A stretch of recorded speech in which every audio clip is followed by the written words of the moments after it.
Halo semuanya, selamat datang di podcast kami. Ini adalah podcast dari kelompok 4 Paralel 3. Jadi podcast ini tuh dalam rangka untuk memenuhi penugasan mata kuliah pembiayaan agribisnis. Sebelumnya perkenalkan, aku Fali dan ini rekan aku Elsa.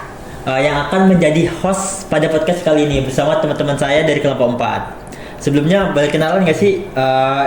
Namanya siapa? Mungkin dari yang cewek dulu nih. Oke, halo semuanya. Aku Nadia Safa dari Agribisnis Angkatan 59. Halo, aku Denny Irawan dari Departemen Agribisnis Institut Pertanian Bogor. Oke, nah pada podcast kali ini kita mau bahas soal apa sih, Li, kira-kira? Oke, jadi pada podcast kali ini kami akan membahas topik yang sangat penting, terutama bagi para pelaku usaha di bidang pertanian dan agribisnis, yaitu tentang pembiayaan jangka pendek.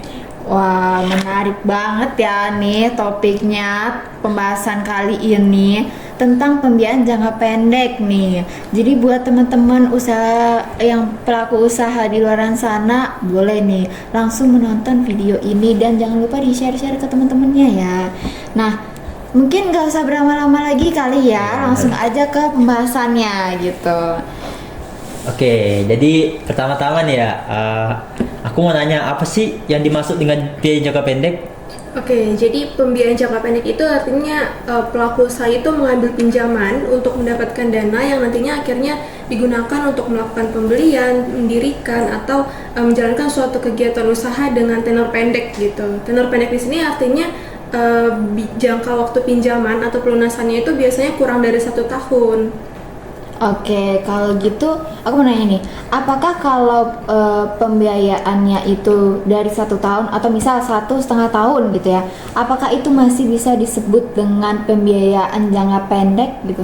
Kalau untuk jangka waktu peminjaman lebih dari setahun, tadi kasusnya 1,5 tahun, itu tidak bisa dikatakan pembiayaan jangka pendek, melainkan itu sudah masuk ke dalam pembiayaan jangka menengah.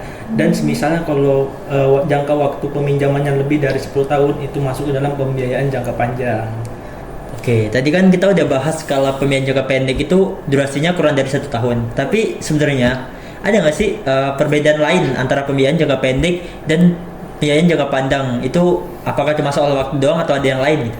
Sebetulnya nggak cuma soal waktu sih, walaupun jangka waktu tuh jadi pembeda utama ya, dimana tadi kan pembiayaan jangka pendek itu waktunya kurang dari 1 tahun, terus pembiayaan jangka menengah itu lebih dari 1 tahun, tapi sebetulnya tujuan penggunaannya tuh juga beda gitu. Wah, ini menarik banget nih ya. Jadi selain tadi soal berapa lama waktu pengembaliannya, tapi ada juga nih perbedaan dari sisi tujuan penggunaannya. Ya, betul banget. Untuk pembiayaan jangka pendek ini fokusnya lebih kepada sifatnya operasional gitu, seperti untuk membayar para pekerja, biaya distribusi, dan juga biaya produksi harian gitu. Beda dengan pembiayaan jangka panjang, di mana pembiayaan jangka panjang ini dia fokusnya pada investasi jangka panjang gitu, seperti kayak mendirikan bangunan, perluasan lahan, atau membangun gedung. Jadi pada intinya itu pembiayaan jangka pendek itu untuk menjaga usaha itu tetap jalan gitu ya dari hari ke hari ini. Sedangkan kalau tadi pembiayaan jangka panjang itu lebih ke arah pengembangan dan pertumbuhan usahanya gitu. Betul banget, makanya penting banget nih buat pelaku usaha buat paham dulu nih kebutuhannya sebelum memilih jenis pembiayaan yang akan diambil gitu. Oke, jadi kita udah dijelasin apa itu konsep dasar dari pembiayaan jangka pendek. Nah, sekarang aku mau nanya lebih dalam lagi nih tentang pembiayaan ini. Oke, lanjut kali ya.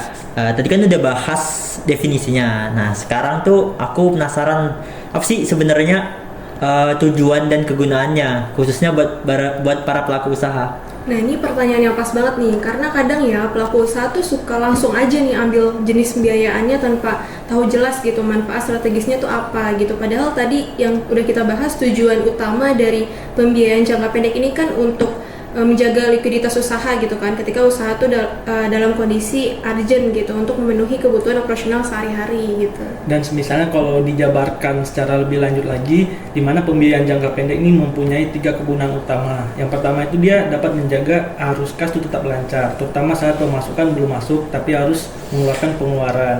Dan yang kedua itu dapat menjaga ketersediaan stok. Misalnya pada saat permintaan tiba-tiba naik atau mendadak, tapi modalnya belum cukup untuk membuat belanja barang. Dan yang ketiga, pembiayaan jangka pendek ini bisa memanfaatkan peluang dari supplier. Kalau misalnya kita bisa bayar lebih cepat, jadi lebih hemat juga gitu. Oke, jadi bisa dibilang pembiayaan jangka pendek ini menjadi penolong di saat genting-gentingnya usaha nih ya. Kalau arus kas lagi ketat-ketatnya, usaha tuh masih aman, masih bisa berjalan dengan lancar gitu. Betul banget, sebagai penolong, tapi kita juga harus tetap pakai strategi gitu dalam menggunakannya, nggak boleh asal ambil gitu, karena kan tadi namanya juga jangka pendek gitu kan, berarti waktunya tuh juga sempit gitu, jadi kalau kita mau ambil kita juga harus siap bayar dalam waktu dekat gitu. Iya benar, jadi kalau kita tidak hati-hati, pembiayaan jangka pendek ini bisa menjadi bumerang bagi kita. Misalnya kita salah perhitungan pemasukan, bisa bikin usaha malah makin tertekan gitu.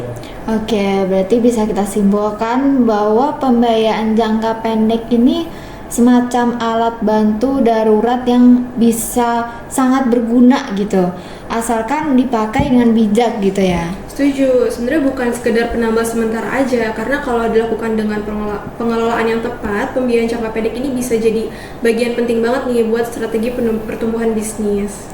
Nah, setelah tadi kan kita udah dijelasin ya tentang tujuan dan kegunaannya gitu. Sekarang kita mau bahas lebih dalam lagi nih soal pembiayaan jangka pendek, yaitu ada nggak sih jenis-jenis pembiayaan jangka pendek gitu yang umumnya digunakan terutama dalam sektor agribisnis dan UMKM. Nah, untuk pembiayaan jangka pendek ini sendiri itu terdiri dari berbagai macam bentuknya gitu. Masing-masing pembiayaan jangka pendek itu memiliki karakteristik dan juga kegunaannya tersendiri, tergantung dari kebutuhan dan juga keuangan dari usaha kita. Nah, boleh kita bahas satu persatu kali ya. Boleh. Nah, jenis yang pertama itu ada pos-pos akrual, di mana pos-pos akrual ini bukan termasuk dari pembiayaan dari pihak luar, melainkan kewajiban yang belum dibayarkan seperti utang gaji karyawan, utang pajak dan juga lainnya. Karena pembayaran yang ditunda, jadi perusahaan mendapatkan ruang likuiditas dalam jangka pendek. Artinya kas yang ada di dalam perusahaan itu bisa digunakan sementara untuk kebutuhan yang lebih mendesak. Berikutnya itu ada utang usaha. Utang usaha ini terjadi ketika perusahaan menerima barang atau jasa terlebih dahulu lalu membayarnya kemudian. Nah, skema utang usaha ini sangat banyak digunakan di kalangan UMKM dan para pelaku agribisnis. Misalnya para petani yang mendapatkan pupuk atau benih dari supplier kemudian membayarnya setelah hasil panen. Yang ketiga itu ada kredit bank jangka pendek. Untuk kredit bank jangka pendek ini banyak digunakan untuk kebutuhan modal kerja. Nah, banyak bentuk dari kredit bank jangka pendek ini, bentuknya bisa macam-macam gitu. Misalnya kayak ada kredit rekening koran, yang kedua ada pinjaman tetap dalam jangka waktu pendek. Namun proses untuk mengakses di kredit bank jangka pendek ini memiliki persyaratan yang cukup rumit. Terus yang keempat itu ada surat dagang, di mana surat dagang ini cocok untuk perusahaan skala menengah besar gitu, di mana surat berharga ini berupa janji pembayaran dalam jangka pendek yang diterbitkan tanpa agunan. Keuntungan dari surat dagang ini adalah bunganya relatif lebih rendah dibandingkan dengan pembiayaan lainnya. Namun penggunaannya masih terbatas karena harus pada perusahaan yang memiliki reputasi yang dan kredibilitas yang tinggi di pasar. Selanjutnya itu ada anjak piutang. Mungkin anjak piutang boleh dijelaskan oleh Nadia. Oke, jadi anjak piutang itu kayak semacam skema di mana perusahaan itu menjual piutang usahanya kepada perusahaan pembiayaan gitu. Tujuannya adalah untuk bisa mendapatkan dana tunai gitu secara langsung. Nah, anjak piutang ini bisa sangat membantu ketika perusahaan itu arus kasnya itu sedang tersendat gitu, dan perusahaan itu punya tagihan yang belum dibayar oleh pelanggan gitu. Jadi nantinya perusahaan factoring ini akan mengambil alih piutang tersebut. Biasanya juga nanti ada diskon sebagai kompensasi gitu atas risiko yang diambil. Nah, jenis factoring ini juga ada variasinya. Yang pertama ada disclose, yaitu di mana pelanggan itu nggak tahu nih kalau piutangnya itu sudah dijual atau dipindah alihkan ke perusahaan pembiayaannya. Kemudian ada juga undisclosed, di mana pelanggan itu tidak diberitahu. Kemudian ada with recourse, yaitu jika pelanggan nantinya gagal bayar, resikonya itu tetap ditanggung oleh penjual piutang. Kemudian ada juga without recourse, itu seluruh resiko ditanggung oleh factoring company-nya gitu. Terus penting juga nih diketahui bahwa di Indonesia itu anjak piutang itu diatur oleh Peraturan Presiden Nomor 9 Tahun 2009, di mana untuk menjalankan usahanya ini perusahaan swasta atau piutang ini harus punya modal gitu yang disetor minimal 100 miliar, sedangkan kalau untuk koperasi itu minimal 50 miliar. Oke, jadi pembiayaan jangka pendek ini tuh bukan cuma soal pinjam uang ke bank ya, melainkan banyak alternatif lain yang bisa disesuaikan dengan situasi dan karakteristik usaha kita. Betul banget, tinggal kitanya aja nih menyesuaikan dengan kebutuhan, terus kemampuan membayar dan kondisi usaha kita masing-masing gitu. Oke, nah tadi kan udah ngobrolin berbagai jenis pembiayaan jangka pendek. Tapi sekarang aku mau bahas dari sisi lain ya, yang nggak kalah penting sih soalnya yakni soal kelebihan dan kekurangannya. Karena meskipun kelihatannya menarik, tentu ada risiko dan tantangan juga yang perlu kita pahami. Langsung aja, aku mau nanya paling ke Nadia dulu ya. Boleh. Menurut kamu apa sih kelebihan utama dari pembiayaan jangka pendek ini? Oke, kalau menurut aku ya kelebihan yang paling jelas gitu dari pembiayaan jangka pendek itu dari kecepatan dan fleksibilitasnya gitu. Karena proses pencairannya ini umumnya jauh lebih cepat ya kalau dibandingin pembiayaan jangka panjang gitu. Jadi cocok banget nih buat kebutuhan mendesak. Misalnya yang kayak ketika kita bangun usaha terus kita harus segera beli bahan baku karena ada lonjakan permintaan mendadak gitu. Selain itu karena tadi durasinya pendek, beban bunga secara total juga jadi lebih ringan gitu. Misalnya walaupun suku bunganya tinggi per bulan nih karena kita cuma pinjam 3-6 bulan, total bunga yang dibayar tetap lebih kecil kalau misalkan dibandingin sama pinjaman jangka panjang yang bisa bertahun-tahun gitu.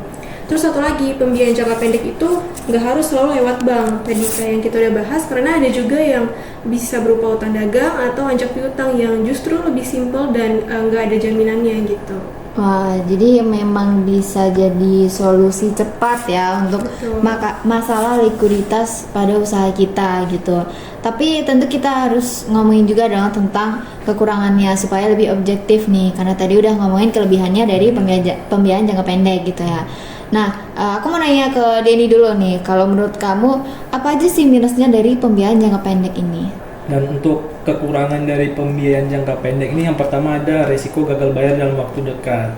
Karena sesuai dengan namanya ya, pembiayaan jangka pendek, maka waktu pengembaliannya juga pendek. Nah, otomatis kita tuh harus siap untuk membayar secara cepat juga. Nah, kalau usaha kita belum menghasilkan cukup dalam waktu itu bisa menjadi malah tambah utangnya bertambah terus menerus. Terus yang kedua, untuk beberapa pembiayaan seperti pembiayaan jangka pendek seperti kredit bank, di mana kita untuk mengakses kredit jangka pendek ini memerlukan persyaratan yang cukup rumit. Dan kalau misalnya seperti kita harus punya histori keuangan yang rapi, agunan atau bahkan laporan keuangan yang diaudit. Nah, buat para pelaku UMKM yang belum terlalu formal ini malah bisa menjadi penghambat. Dan satu hal lagi nih, pembiayaan jangka pendek kalau misalnya terus digunakan bisa menjadi kebiasaan buruk. Nah, maksud kebiasaan buruk ini kalau terus-terusan dipakai pembiayaannya buat tutup operasional, bukan buat pertumbuhan, malah usaha kita yang dijalankan ini malah utangnya malah bertambah terus dan tidak berkembang gitu. Wah, masuk akal banget sih. Jadi itu kita harus benar-benar tahu ya kapan pembiayaan jangka pendek itu bisa jadi solusi dan kapan pembiayaan ini malah jadi jebakan buat kita. Nah, sekarang aku penasaran nih.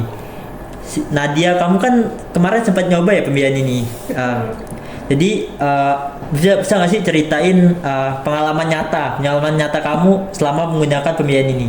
Oke, jadi aku cerita sedikit ya. Jadi waktu aku baru merintis usaha kopi susu kemasan itu, awalnya semuanya pakai dana aku sendiri. Tapi di bulan ketiga itu aku mulai agak kewalahan karena pesanannya tiba-tiba naik, sementara modal yang aku pegang itu lumayan tipis gitu. Akhirnya pada waktu itu aku kepikiran buat pinjam dana dulu nih ke teman sebagai pembiayaan jangka pendek, dimana pada saat itu tanpa bunga, terus jatuh temponya itu 2 bulan gitu. Awalnya masih berjalan aman, tapi pas bulan berikutnya karena hujan juga mungkin terpengaruh, jadi penjualannya tuh turun gitu. Aku panik awalnya karena takutnya nggak bisa bayar balik nih gitu. Tapi dari situ aku jadi belajar nyiapin beberapa strategi. Pada waktu itu aku bikin beberapa kayak bundling promo, terus juga kerjasama dengan teman-teman influencer gitu. Terus ya walaupun kecil-kecilan gitu ya, tapi akhirnya penjualannya tuh bisa naik lagi gitu dan bisa nutup utang dan sebelum jatuh tempo tadi gitu.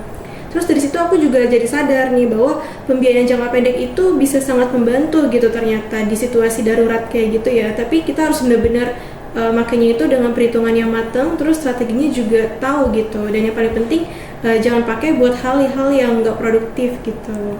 Wah, benar banget, itu relate banget ya Nadia. Aku juga punya teman Ya waktu itu yang pernah ngambil pinjaman buat beli bahan kemasan dalam jumlah besar karena waktu itu katanya mau ikut pameran. Tapi karena promonya kurang menarik dan juga produknya malah tidak laku, berimbas pada produknya gitu.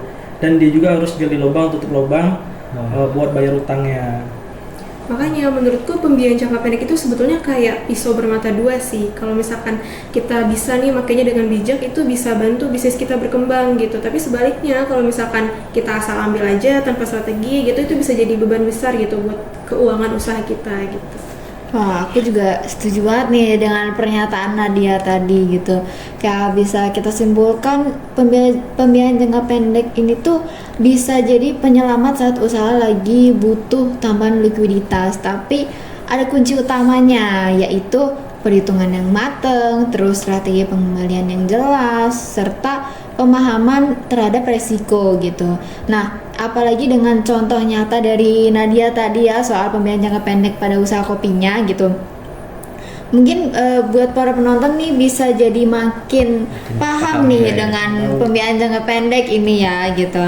Nah, oke teman-teman, setelah kita bahas panjang lebar tadi ya soal mulai dari jenis, terus abis itu manfaat, kegunaan, tujuan dan segala macam gitu, sampai cerita nyata dari pengalaman Nadia tadi ya soal pembiayaan jangka pendek pada usaha kopinya. Sekarang kita mau masuk ke bagian yang nggak kalah penting juga gitu, yaitu gimana cara memilih pembiayaan yang tepat, dan ada nggak tips-tips dari kalian buat memilih pembiayaan gitu.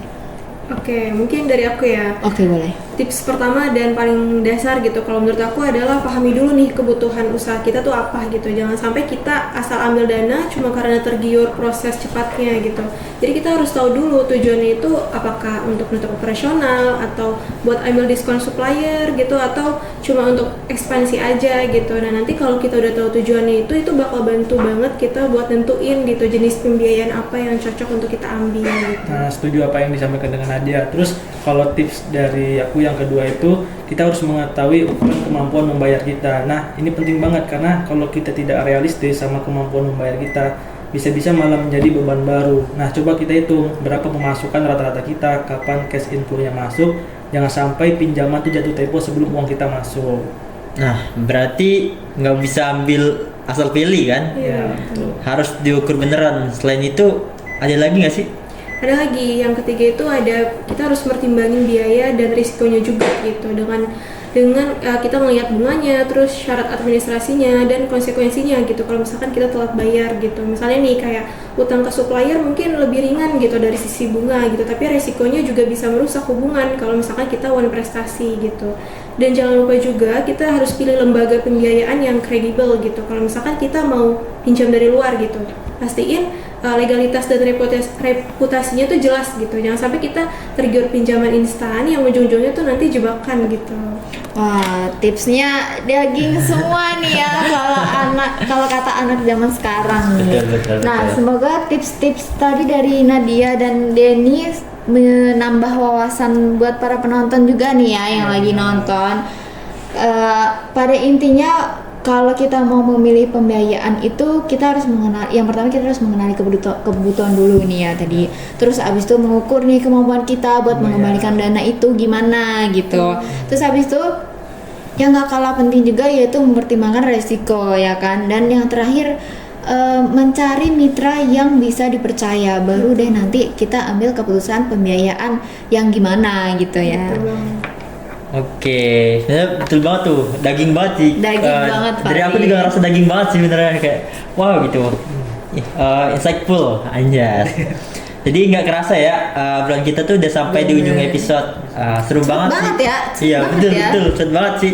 Seru banget bahas pembiayaan jangka pendek hari ini. Iya, dan semoga pembahasan tadi bisa bantu teman-teman pelaku usaha di luaran sana gitu ya, mungkin buat lebih bijak dalam memilih pembiayaan, entah pembiayaan jangka pendek atau pembiayaan yang lainnya gitu.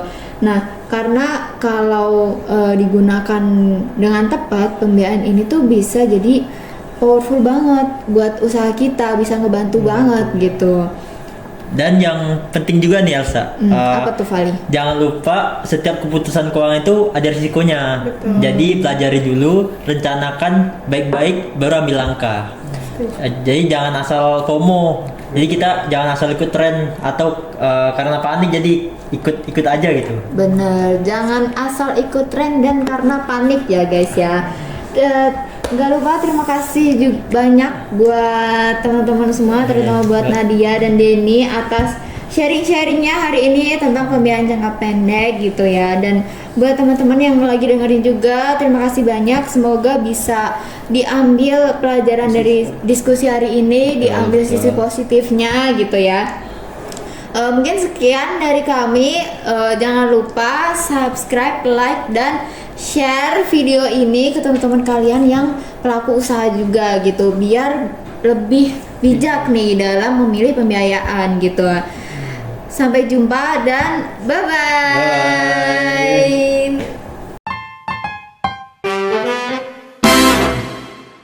Subscribe to my channel.